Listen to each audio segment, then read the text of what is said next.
313 ہو کے جبل کی قوتوں کے خلاف کھڑے ہو گئے۔ جب عمیر نے جا کے رپورٹ دی نا ابو جہل کو کہ وہ تو 3 اونٹ کھا سکیں گے، اور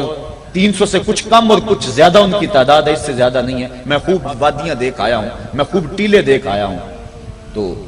ابو جہل نے سنادید قریش کو بلا کر کہا عمیر کی رپورٹ سنو کتنی حوصلہ افزا ہے، صبح لڑائی کی نوبت نہیں آئے گی،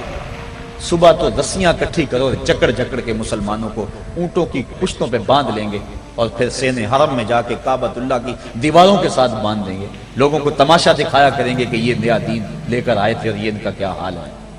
جب اس نے رعونت بھرے اپنی زبان سے یہ جملے نکالے تو عمیر جو سارا منظر اپنی آنکھوں سے دیکھ کر آیا تھا، ابن حشام میں لفظ موجود ہیں، اس نے کہا وَلَٰكِنْ رَأَيْتُ یا معشر قریش البلایا تحمل المنایا، اے قریش کے سرداروں اتنے بھی تکبر میں نہ آؤ، میں اپنی ان آنکھوں سے دیکھ کر آیا ہوں کہ یثرب کی اونٹنیاں اپنی پشتوں پہ نری موتیں اٹھا کے لے آئی ہیں، ان کے بدن پہ چیتھڑے ہیں،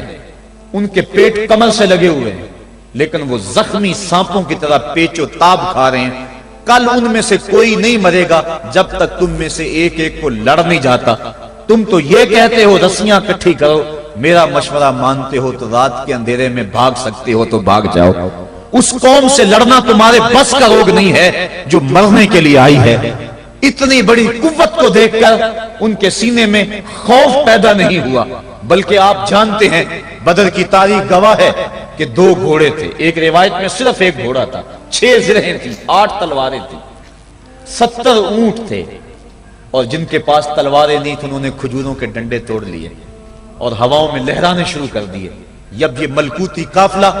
مدینے سے باہر نکل رہا تھا، دکانوں پہ یہودی عیسائی بیٹھے تھے، انہوں نے کہا مسلمانوں کس بل بوتے پہ جا رہے ہو،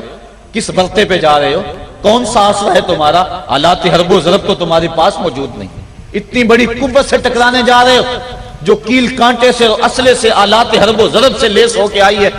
تم مقابلہ کیسے کر پاؤ گے، کس بل بوتے پہ جا رہے ہو۔ حضور کملی اوڑے ساتھ ساتھ چل رہے تھے، صحابہ نے اشارہ کر کے کہا نہ تیغ و تیر پر تکیا، نہ خنجر پر نہ بالے پر، بھروسہ ہے تو اس سادی سی کالی کملی والے پر۔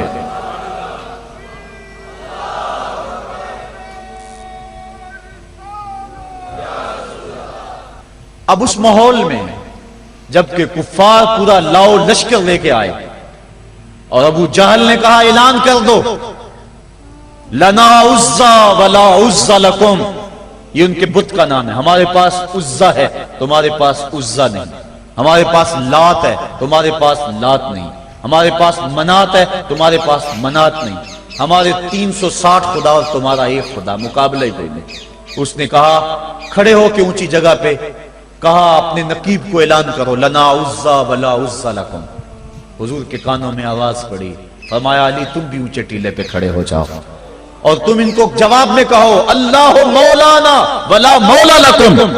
اللہ ہمارا مولا ہے تمہارا مولا کوئی نہیں ہے۔ اور پھر حضور نے سجدے میں سر رکھ دیا۔ سجدہ اتنی بڑی قوت ہے، ہزاروں ایٹم بمبوں کے اندر وہ قوت نہیں ہے جو سجدے کے اندر طاقت رکھ دی۔ آج دنیا سے ہم ڈر رہے ہیں اس لیے کہ ہمارے سجدے چھن گئے ہیں، ہمارے سجدوں کی آبرو چھن گئی ہے، ہمارے سجدوں میں وہ حرارت اور گرمی نہیں رہی، وہ رقت اور وہ نرمی نہیں رہی۔ بدر کا میدان ہے، 1000 کا لشکر جرار مقابلے میں ہے اور وہ پورے لاؤ لشکر کے ساتھ ناز و تفاخر کے اندر مسلمانوں کو ملیا میٹ کر دینے کے جذبوں سے دانت پیس رہے ہیں کہ آج مسلمانوں کو کچا چبا دیں گے۔ مسلمانوں کے ساتھ پاس صرف 8 تلواریں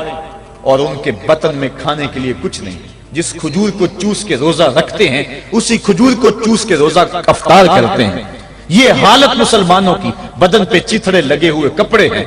عجیب حالت ہے۔ پھر کون سا آسرا تھا جو مسلمانوں کے کام آیا؟ مصطفیٰ کریم نے مسجد عریش میں سجدے میں پیشانی جھکا دی۔ حضرت ابو بکر صدیق رضی اللہ تعالیٰ عنہ فرماتے ہیں میں حضور کے ساتھ تھا، ساری رات مصطفیٰ روتے رہے، آنکھوں میں آنسو ہیں، حضور کی چادر سر انور سے سلٹ کے حضور کے کندھوں پہ آ جاتی، پھر کندھوں سے پشت پہ آ جاتی، میں اٹھا کے حضور علیہ السلام کے سر پہ رکھتا اور کہتا حضور بس کرو۔ حضور بار بار روتے اور اللہ کی بارگاہ میں سجدے میں سر ڈال کر التجائیں کرتے۔ لفظ کیا تھے محبوب کی زبان پہ، آج تک ایسی ناز والی دوا کسی نے نہیں کی ہے۔ جیسی دعا مصطفیٰ جان رحمت نے کی. مصطفیٰ کریم سجدے میں سر رکھا ہے اور کیا کہا؟ اللہم ان تہلک ہذہ العصابہ لم تعبد فی الارض ابدا. میرے مالک میں نہیں کہتا کہ ان لوگوں کو بچا لے، دیکھ میری زندگی کی کمائی یہی 313 ہے جو میں تیری چوکھٹ پہ لے کے حاضر ہو گیا ہوں. میری زندگی کا کل اثاثہ، میری زندگی کا کل سرمایہ کوہ ابو قبیس پہ کیے گئے درسوں کا نتیجہ، عکاظ کی منڈی کے اندر دیے گئے درسوں کا نتیجہ، اور ذی المجال کے میلے میں تیرے دین کی تبلیغ کا نتیجہ، طائف کے بازاروں میں پتھر کھا کھا کے جو تبلیغ کی اس کا نتیجہ، رستے میں گڑے، رستے میں بچتے ہوئے کانٹے، اور مکے کے بازاروں میں میرے بدن کے اوپر پڑتی ہوئی اوجریاں، میں نے پھر بھی تیرا کلمہ بلند کیا. میرے مالک میری پوری زندگی کا گداز، میری پوری زندگی کا سرمایہ، میری زندگی کے آنسو، میری زندگی کا رونا سین حرم کے اندر کعبۃ اللہ کی چھاؤں کے میں سجدے کر کر کے، کوئی کبھی میں نے عمر مانگا، کبھی میں نے حمزہ مانگا، تیرے دین کے لیے میں نے جو ایک ایک کر کے تنکا جوڑا اور یہ ایک چھوٹا سا گھونسلہ بنایا. یہ گھونسلہ اب بجلیوں کی زد میں ہے، کفار کی بجلیاں اس گھونسلے کو جلا دینا چاہتی ہیں. میرے مالک میں یہ نہیں کہتا کہ میرا یہ گھونسلہ اور میری یہ مٹھی بھر جماعت اور یہ چند میرے لوگ اور یہ میرا سرمایہ اور اثاثہ، میری پوری زندگی کی کمائی، میری جوانی کا سرمایہ جو میں نے تیرے سامنے لا کے رکھ دیا ہے، میں یہ نہیں کہتا ان کو بچا لے، لیکن میرے مالک اگر یہ نہ رہے تو قیامت تک پھر تجھے بھی خدا کوئی نہیں کہے گا. ان تہلک ہذہ العصابہ لم تعبد فی الارض ابدا. اگر یہ نہ رہے تو قیامت تک تیرے نام کے ڈنکے بجانے والے بھی دنیا پہ نہیں ہوں گے. یہ حضور نے اللہ کی بارگاہ میں دعا کی اور سجدے میں سر رکھا ہے. حضور علیہ السلام کی آنکھوں میں اشک جاری ہیں، سجدے سے قوت حاصل کی جا رہی ہے. دشمن کے مقابلے میں مصطفیٰ کریم سجدے میں سر رکھ کے اللہ سے آرزو کر رہے ہیں. حضرت سیدنا صدیق اکبر فرماتے ہیں اچانک حضور نے سر اٹھایا، میں خوش ہو گیا کہ حضور کے چہرے پہ مسکراہٹ تھی.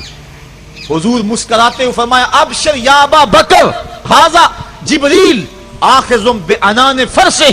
ابو بکر بشارت ہو، وہ جبریل اللہ کی مدد لے کر آ گئے. تو یہ سجدے تھے جن سجدوں نے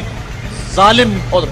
جابر قوتوں کا منہ توڑ کے رکھ دیا. حضرت علی المرتضیٰ روایت کرتے ہیں رضی اللہ تعالیٰ عنہ، فرماتے ہیں میں نے ہاتھ میں تلوار تھامی اور میدان میں کود پڑا. میں نے کئی کافروں کو واسطے جہنم کیا، پھر پلٹ کے دیکھا کہ میں حضور کی زیارت کر لوں، لیکن مجھے حضور نظر نہ آئے. میں نے ڈھونڈا تو ایک سمت حضور نے پیشانی سجدے میں رکھی ہوئی اور زبان پہ لفظ تھے یا حیو یا قیوم، یا حیو یا قیوم. حضور یہ پڑھتے جا رہے تھے، یا حیو یا قیوم کا وظیفہ پڑھتے جا رہے تھے اور سجدے میں پیشانی تھی حضور کی. میں پھر دوبارہ آیا اس سجدے سے جوش لے کر، اس سجدے سے گرمی اور حرارت لے کر، اور پھر دشمن کی صفوں میں کود گیا. میں نے ایک کافر کو واسطے جہنم کیا، پھر زیارت کے لیے واپس آیا، دیکھا تو پھر سجدے میں حضور نے سر رکھا ہوا ہے اور یہی کہہ رہے ہیں یا حیو یا قیوم، یا حیو یا قیوم، یا حیو یا قیوم برحمتک استغیث. یہ جملے حضور کی زبان پہ ہیں اور سجدے میں حضور کی پیشانی. میں پھر گیا، پھر آیا. کئی بار ایسا ہوا